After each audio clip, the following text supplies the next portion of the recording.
Hello students, आज हमने एक पोइम ली है रिस्क्स क्लास 10 में, जो सिलेबस में है, बाय जेनेट रैंड के द्वारा कंपोज की गई है। उस पोइम के माध्यम से आपको एक्सप्लेनेशन करनी बताऊंगा। पहले मैं आपको ये पोइम पढ़ाऊंगा, उसके बाद में इसके पहला जो स्टेंजा है उसका एक्सप्लेनेशन करके बताऊंगा। तो पोइम का नाम है रिस्क्स, खतरा लेना। ऐसा कौन सा पॉइंट हो सकता है जो आपको ये कहता है कि आप खतरे उठाओ? क्या मतलब हुआ, इसकी जरूरत क्यों पड़ी? यानी पोइम लिखने के पीछे 3 मकसद होते हैं। मैसेज, पॉइंट कोई न कोई मैसेज देना चाहता है, चाहे वो छोटी पोइम हो बड़ी हो। पोएट्री का मकसद ये होता है कि वो उस के माध्यम से आपको एक मैसेज कन्वे कर रहा है। द रोड नॉट टेकन एक 9th क्लास में थी। तो स्टूडेंट्स को यह बताया जा रहा है कि द रोड नॉट टेकन, आपको कौन सा रास्ता चुनना चाहिए था, आपने चुना नहीं, चुनना चाहिए था आपको। ये मैसेज देना चाहता है। इसमें पॉइंट ये थोड़ी कहना चाहता है कि आप रिस्क लो, खतरे उठाओ और अपनी जान गंवा दो, नुकसान में चला जाओ। ऐसा कोई मकसद नहीं है इनका। यहां इसका मकसद उन लोगों के लिए है जो कुछ करने से डरते हैं, जिन्हें हर काम में कोई ना कोई खतरा लगता है। उनको समझाया गया है कि खतरा तो हर चीज में है। अब हम लेसन पढ़ रहे हैं, मैं आपको पढ़ा रहा हूं, आप पढ़ रहा हो, इसमें भी खतरा है। हो सकता है कि आपके समझ में आए कि नहीं आए, तो पहले छोड़ देगा, इसको पढ़ोगे तभी तो होगा ना। तो जो भी काम आप करते हो, इसमें यही बताया गया है कि everything is risky, but if you want to do something you will have to take risk. If you risk nothing, does nothing, have nothing, you can do nothing, कुछ नहीं कर सकते। तो ये पोइम है। अब पोइम को पढ़ने से पहले पहले इसका सेंट्रल आइडिया या थीम या मैसेज, 3 सेंट्रल आइडिया, थीम या मैसेज, 3 चीज। मैसेज क्या देना चाहता है, इसका सेंट्रल आइडिया क्या है और उसकी थीम क्या है, एक ही चीज है।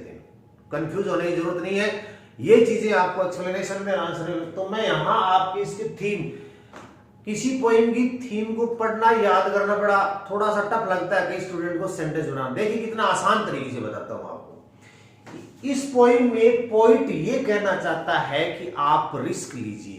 क्यों? यदि आप कुछ हासिल करना चाहते हो तो आपको रिस्क लेनी पड़ेगी। 2 चीज होगी, हासिल करना चाहते हो तो क्या करना पड़ेगा, रिस्क लेनी पड़ेगी।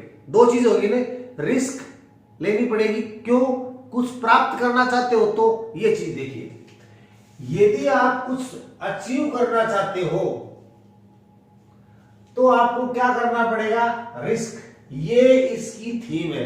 अरे 2 शब्द तो याद कर सकते हो, 2 शब्द तो ध्यान में रख सकते हो। अगर ये 2 शब्द अगर आप अपने ध्यान में रखते हो तो आपको सेंट्रल आइडिया भी याद हो जाएगा, आपको थीम भी याद हो जाएगी और आपको इसका मैसेज भी याद हो जाएगा। पॉइंट कहना क्या चाहता है वो भी आपके बिल्कुल याद हो जाएगा। पॉइंट ये कहना चाहता है कि कुछ प्राप्त करना चाहते हो क्या, हाँ, यस, तो ये काम करो। अब इसका सेंटेंस कैसे बनाओगे, अचीव, इसका ऐसे बनेगा, इफ यू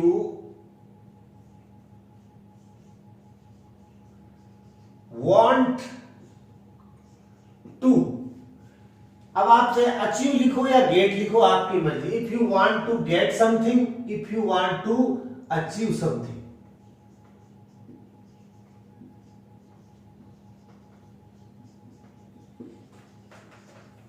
ये बात तो इसकी होगी ना, अचीव की। तो क्या करें, ये अगली बात ये कह रही है, अगला सेंटेंस ये है कि यू लेनी पड़ेगी, रिस्क लेनी पड़ेगी।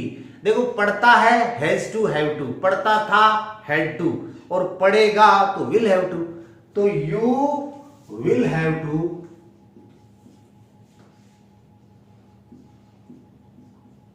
Take risk.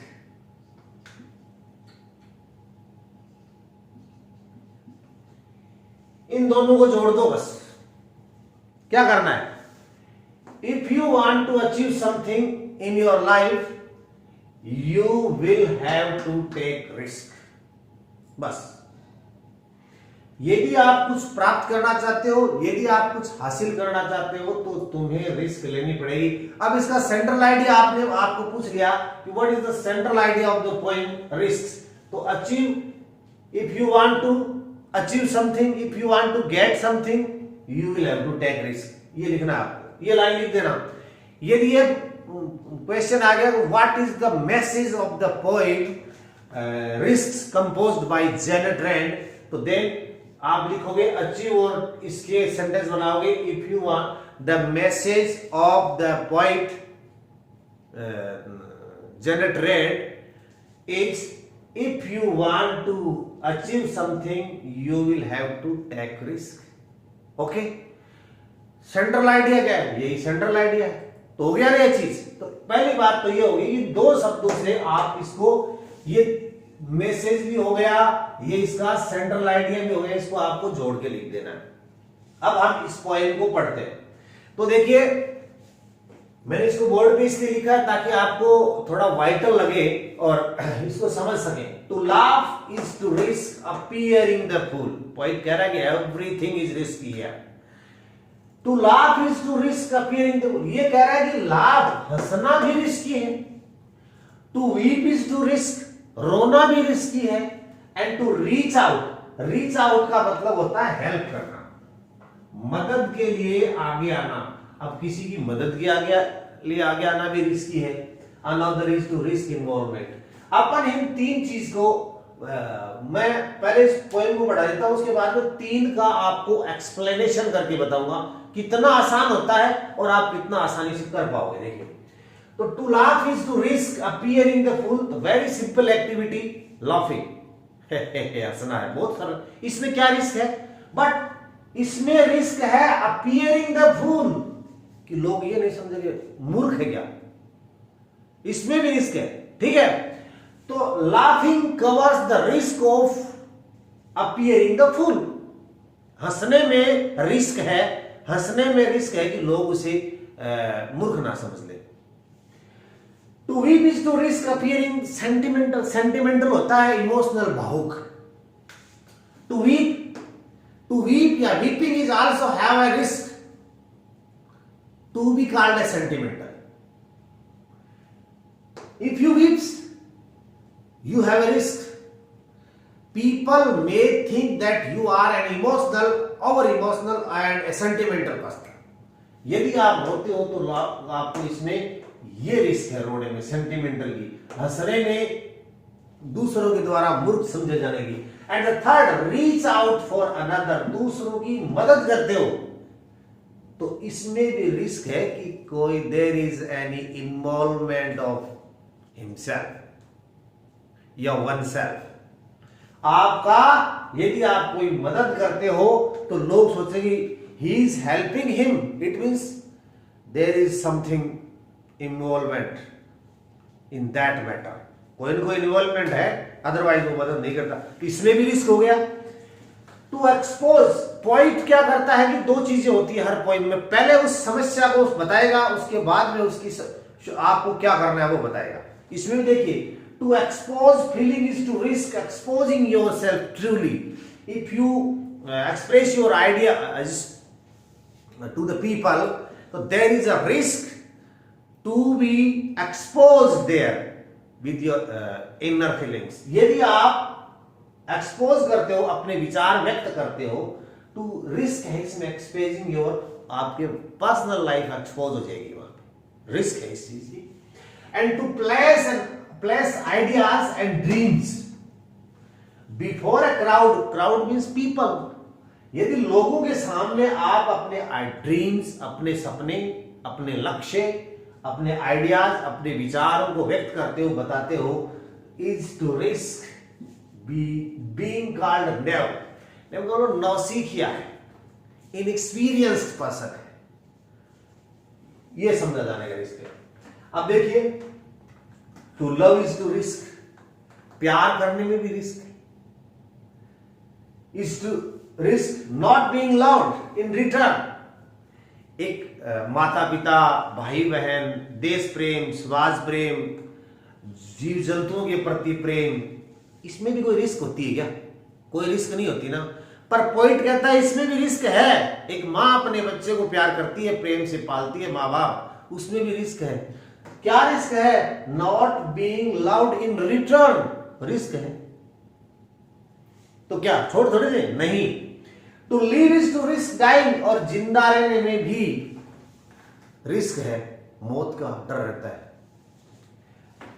To hope is to risk despair, अगर आप किसी लक्ष्य पे, किसी व्यक्ति पे, किसी अपने इरादे पे होप करते हो, उम्मीद करते हो, उसमें भी निराशा है, सॉरी इसमें भी रिस्क है, डेस्पेयर की, असफल होने की, उसको काम को पूरा नहीं होने की। And to tries to risk failure, सबसे बड़ी चीज इसी पे फोकस है पॉइंट का, कहना यही चाहता है, और इसी लाइन के लिए पोइम को कंपोज किया गया है। क्योंकि कुछ लोग ऐसे हैं जो काम करना ही नहीं चाहते इस डर से कि पता नहीं ये सफल होगा कि नहीं होगा। तो to tries to risk failure, कोशिश करने में भी एक रिस्क है, असफल ना हो जाए, और ये सोच के लोग कोशिश नहीं करते। इसीलिए जेनेट रैंड ने इस पोइम को कंपोज किया है, ये बताने के लिए कि भाई कोशिश करो, हर जगह रिस्क है। ये सोच के कि रिस्क है, छोड़ दोगे तो आप कुछ नहीं कर पाओगे। If you want to achieve something you will have to take risk. But अब देखो यहां तक इसने प्रॉब्लम बताई है, अब आगे वो बात बता रहा है कि आपको क्या करना है, ऐसा पोइम में होता है। बट लेकिन रिस्क मस्ट बी टेकन, आपको जरूर लेनी चाहिए। Because the hazard in life is to risk nothing, सबसे बड़ा खतरा क्या है जीवन में? इज रिस्क नथिंग, रिस्क नहीं लेना सबसे बड़ा खतरा है। अगर आप एक टिकट विंडो पे बहुत लंबी लाइन है और उसको आप दूर से देख के ये बहुत बड़ी लाइन है, इसमें तो पता नहीं टिकट मिलेगा कि नहीं मिलेगा, आप वहां जाके खड़े ही नहीं होते हो, तो आपके तो चांस ही नहीं बनेंगे। अगर जो आदमी लास्ट में खड़ा हो गया तो उसके चांस हैं, उसके आगे वाले लोगों के बाद में उसको टिकट मिलेगा। यानी अगर आप तो because the hazard in life, आपके जीवन में तो वो हैजार्ड आ गया, आप उस लाइन में ही खड़े नहीं हो रहे हो, तो आप रिस्क ले ही नहीं रहे हो वहां वो टाइम वेस्ट करने की, तो फिर आपको तो कुछ मिलने वाला नहीं। द पर्सन, वो व्यक्ति, हु रिस्क्स नथिंग, जो कोई रिस्क नहीं लेता है, वो डज नथिंग, वो कुछ नहीं कर सकता। हैज नथिंग, उसके पास कुछ नहीं हो सकता। इज नथिंग, वो खुद भी कुछ नहीं है। एंड बिकम्स नथिंग, और वो एज इट इज रिमेन रहता है, कुछ हासिल नहीं कर सकता, कुछ भी नहीं बन सकता। इसका मतलब क्या हो गया कि risk must be taken if you want to achieve something, risk must be taken, और ये उसका सार है, ये कहना चाहता है भाई। दे में अवॉइड, अब देखिए हु, दे कौन, दे में अवॉइड कौन, what does the word they here refer to? The person who risks nothing, जो रिस्क नहीं लेते वे हो सकता है कि कुछ सफरिंग्स और सोरो को अवॉइड कर दें, बच जाएं, थोड़ी बहुत पीड़ा से बच जाएं, but they can not learn, लेकिन बड़ा नुकसान क्या हो सकता है, ये नुकसान है उनको। बट दे कैंट लर्न, ना तो वो कुछ सीख सकते, ना कुछ अच्छा महसूस कर सकते, ना कुछ बदल सकते, ना वृद्धि कर सकते, ना जी सकते और ना प्यार कर सकते। यानी जीवन की जो वास्तविक क्वालिटीज हैं, जो गुण हैं, जो इंसान के पास होनी चाहिए, उनसे वो दूर रह सकते हैं। अगर ये इन दो चीजों से हो सकता है थोड़े होंगे, इनके साथ साथ ये भी चली जाएंगी। इसीलिए कहता है कि but risk must be taken if you want to achieve these things in your life, if you want to anything in your life, you will have to take risk. Chained by their certitudes they are slaves, अपनी उन सर्टिट्यूड्स के साथ they are चैंड, जकड़े हुए हैं, और slave है, गुलाम है उस अपनी मानसिकता के। They have forfeited their freedom, forfeited lost, they have forfeited lost their freedom, अपनी आजादी खो दिए, क्योंकि वो तो डरे हुए हैं, ये काम करेंगे तो ये इसमें ये रिस्क है, इसमें ये रिस्क है, तो कर नहीं सकते। Forfeited their lost freedom, they have lost their freedom. Only a person who risks is truly free. Question ये बनता है हु इज ट्रूली फ्री। देखो कितना आसान है, प्रश्न ये आता है who is truly free, only a person who risks is truly free. According to Janet Rand, who is truly free? Only a person who risks is truly free. तो ये उसके आंसर्स होते हैं। अब देखिए अगर प्रश्न ये आता है कि what is the central idea of the poem, ठीक है, what is the message of the poem composed by Janet Rand? What is the theme of the poem? ठीक है, What does the poet want to say in this poem? तो भी यही होगा। इन सारे प्रश्नों के उत्तर ये दो शब्द है। If you want to achieve something, you will have to take risk. इसके अलावा आप चीजें जोड़ सकते हो। एक person risk who risks is truly free. If you want to क्या to tries to risk failure but risk must be taken. इस तरह की बातें कर सकते हो। अब मैं आपको आप इसका जो ये इन सारे प्रश्नों का उत्तर ये है, इन सारे प्रश्नों का 1 2 3 का उत्तर ये है, 4 प्रश्न लिखा है उनका। अब मैं आपको पहले वाले स्टेंजा है उसकी एक्सप्लेनेशन करके बता रहा हूं। अब एक चीज और है थोड़ी सी, जैसे ये दो शब्द हो गए, इनसे आप बना लोगे कि if you want to achieve something you will have to take risk.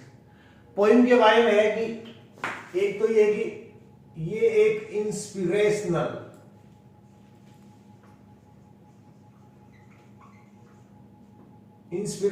Poem है,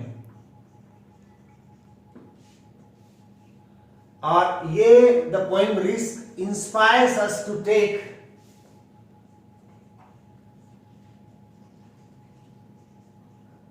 to take risk in each and every aspects of human life.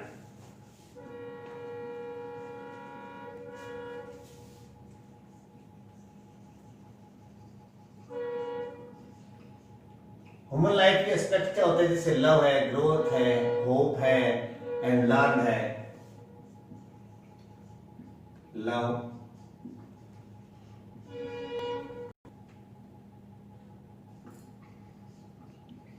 Hope है,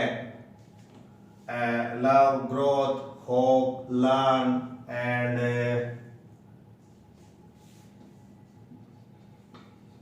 ये हो गया। और एक चीज और है कि ये risks are the integral part of the life.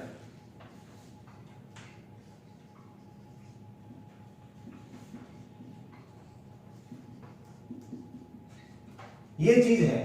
इसके अलावा इनसे आपको जो सेंटेंस बनाना है वो बनाओगे, you want to achieve something you will have to take risk. अब मैं इसका आपको एक्सप्लेनेशन करके बताता हूं कितना आसान होता है एक्सप्लेनेशन करना, और आपको किस तरह से एक्सप्लेनेशन करना है कि एग्जामिनेशन में अच्छे से अच्छे आपके नंबर आए। तो सबसे पहले मैं लिखता हूं reference.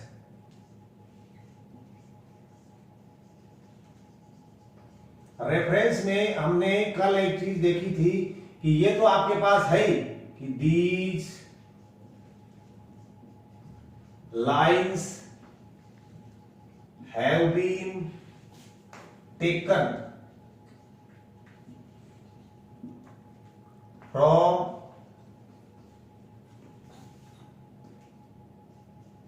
the poem,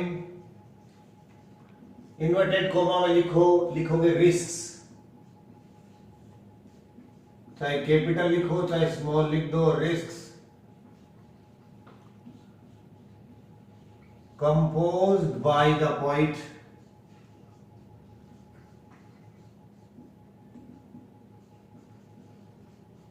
Janet rent. हो गया, पहला काम पूरा हो गया। अब है कॉन्टेक्स्ट, इसको भी अंडरलाइन कर देते हैं, और यहां है इन दीज लाइन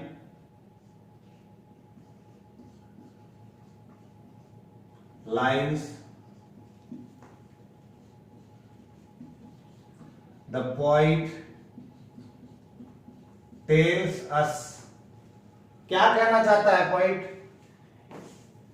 इसमें क्या कहना चाहता, देखिए कि अगर आप हंसोगे तो ये गला दोगे, ये रोगे तो भी रिस्क है, ये करोगे तो भी रिस्क है, नो एवरीथिंग इज रिस्की। ठीक है,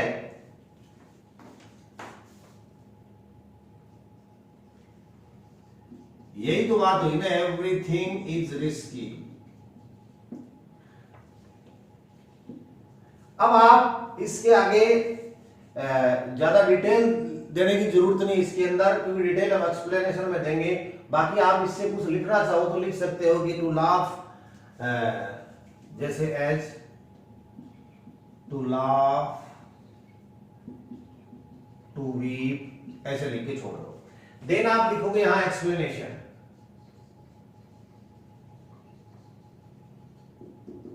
यहां पर अब हम मेन चीज पे आ गए हैं, जो आधे नंबर का काम होता है उसमें। तो यहां पर क्या है कि पहले इनके बारे में करेंगे कि लाभ हंसने में भी रिस्क है, रोने में भी रिस्क है, रीच आउट में भी रिस्क है। क्या रिस्क है मैं आपको एक सेंटेंस के बताता हूं। देखो पहले इसको हम सेंटेंस नहीं सेंटेंस लिख नहीं रहा हूं, आपको ऐसे बता रहा हूं, समझा रहा हूं, आप करोगे कैसे। जैसे एक चीज देखिए, तब लिखूंगा बाद में, पहले आप इसको द पर्सन हु खाली छोड़ दिया हमने। यहां एक बार लिखेंगे लाफ्स, एक बार लिखेंगे वीप्स, और एक बार लिखेंगे हेल्प्स।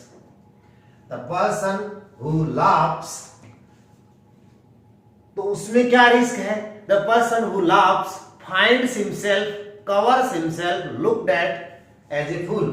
तो यहां पर या तो लिख दो फाइंड्स, या लिख दो कवर्स himself,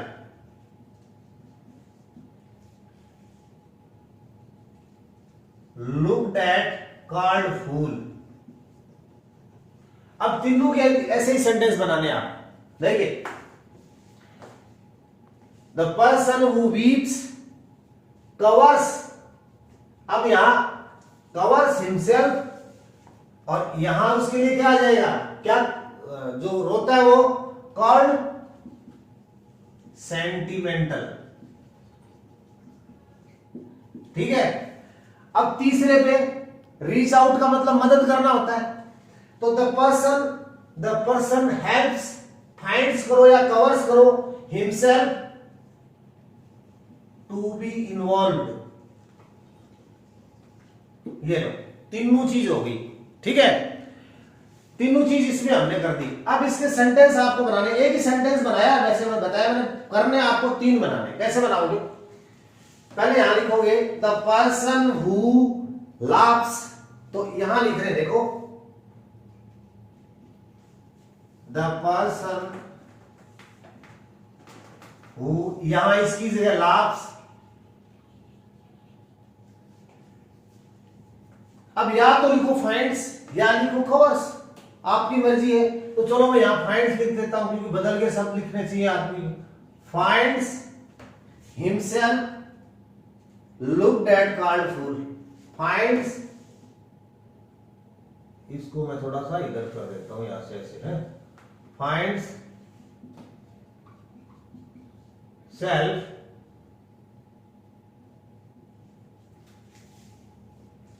फाइंड हिमसेल्फ। अब इसको दिक्कत क्या थी? लुक्ड एट कॉल्ड फूल।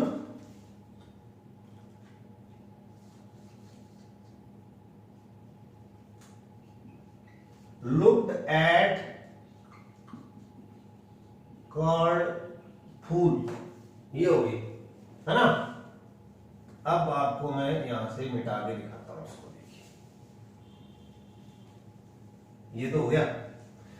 यानी द पर्सन हु लाफ्स, जो लोग आदमी हंसता है, finds himself looked at called fool, उसको रिस्क है कि कोई लोग उसे मूर्ख समझेंगे। अब करो दूसरा, द पर्सन वीप्स, तो ऐसे ही बनाओ, the person who weeps,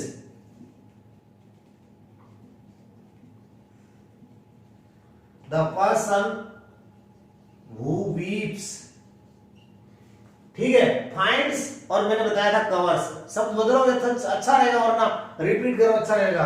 weeps covers, covers क्या कवर्स, इसको क्या खतरा है, appearing sentimental, covers the risk of appearing sentimental,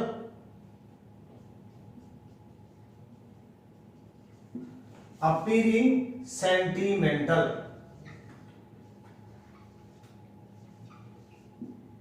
ठीक है। अब तीसरा है, वो है तो जो लोग रीच आउट करता है, दूसरों की मदद करता है, the person who helps covers the risk of being involve कर दो, या टू बी इन्वॉल्व कर दो।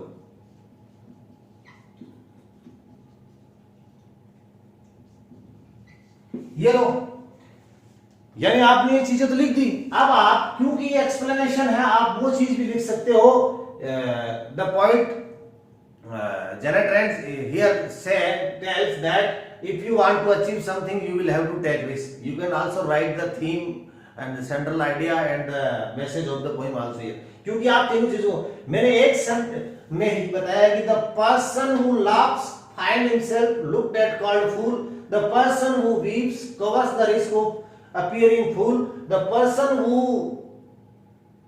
क्या helps covers the risk of being involve, ये हो गया। अब एक चीज है जो क्रिटिकल अप्रिशिएशन थी, बहुत इंपॉर्टेंट होती है, आपको करना भी चाहिए।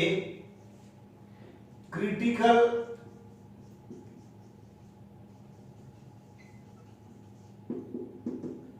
आप अगर अच्छे नंबर लाना चाहते हो तो मेरी तरह ऐसे मत करना, ये मार्जिन बराबर होनी चाहिए, अप्रिशिएशन इसके नीचे लिखना।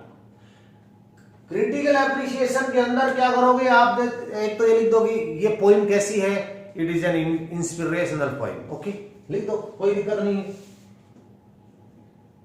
इट इज एन इंस्पिरेशनल, हो गया। अब वो बात लिखो जो मैंने कल आपको लिखाई थी, द पोएटिक डिवाइस फिक्स है वो,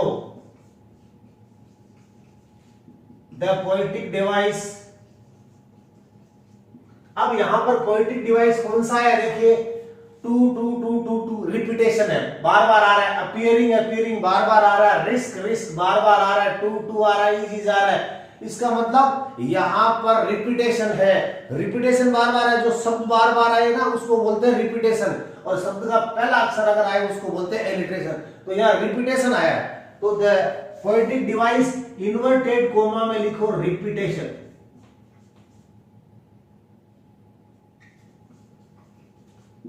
टेशन इज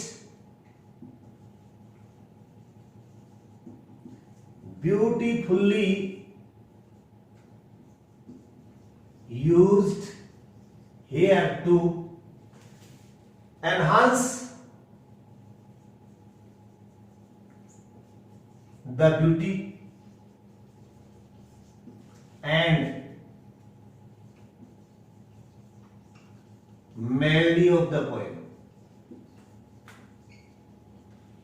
अब आपको वो एग्जाम्पल देने पड़ेंगे ना, तो आप इन्वर्टेड कोमा पहले तो क्या दोगे, रिस्क टू रिस्क, एक तो आ गया रिस्क, कोमा लगा दो, दूसरा है अपीयरिंग भी बार बार आ रहा है, कोमा लगा दो, और क्या है क्या कुछ और है, और क्या है, और तो टू है, तो टू को लिख दो, ये हो गया। अब देखो it is an inspirational poem हो गया, the poetic device repetition is beautifully used here. यहां जो पोएटिक डिवाइस है रिपीटेशन को बहुत सुंदर तरीके से काम में लिया गया है, टू एनहांस बढ़ाने के लिए the beauty and melody of the poem. सुंदरता और इसकी मधुरता बढ़ाने के लिए एच जैसे रिस्क आया है बार बार, यानी रिपीट कौन से शब्द हुए, रिस्क हुआ है, अपीयरिंग हुई है, टू हुआ है, इसको फिगर ऑफ तो ये क्रिटिकल अप्रिसिएशन है। ये अगर आप इस तरह से अगर पॉइंट को एक्सप्लेन करते हो तो आपको पूरे में से पूरे नंबर मिलेंगे और टीचर आपका जो देख के, और मेरे हिसाब से अगर आप ये चीजें थोड़ी सी ध्यान में रखो, इसका सेंट्रल आइडिया, अब इसमें हमने एक स्टेंजा किया है, बाकी बाद में करेंगे कल।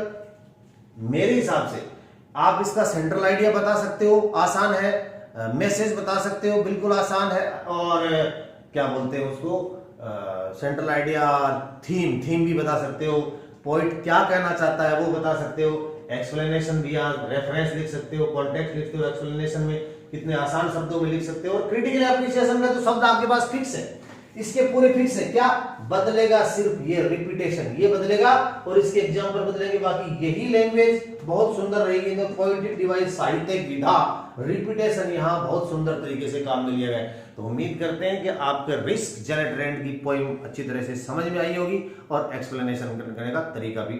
धन्यवाद।